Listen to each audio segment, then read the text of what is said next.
A new video tonight shows Customs and Border Patrol agents raiding a man's home in Lakeview last year. Tonight, that man is filing a federal lawsuit against the agency for entering his property. So the man who lives there says he was not arrested, but he also says what the agents did is wrong. Here's Charlie Wojciechowski with the story. Leo Feller has spent a lot of time and money renovating this historic Lakeview home. But in October of 2025, it was ground zero for a Customs and Border Patrol enforcement action as agents descended on the property trying to arrest the men working on the house.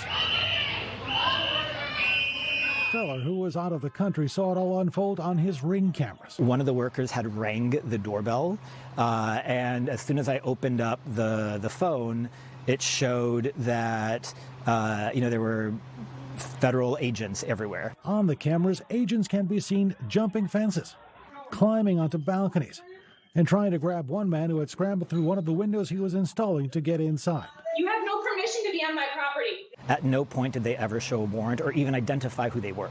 Now Feller is filing a federal lawsuit against those CBP officers, claiming they violated his Fourth Amendment rights, protecting him from unreasonable searches and seizures. You can't just follow every hunch and walk on every piece of private property that you want just because you're a law enforcement officer.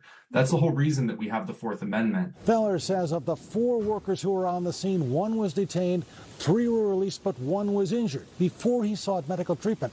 Feller says that worker first made sure all the construction equipment on the scene was secured so it didn't cause any damage. That actually speaks to who these people are. Before they backed away from the tense scene, CBP agents deployed tear gas on the crowd.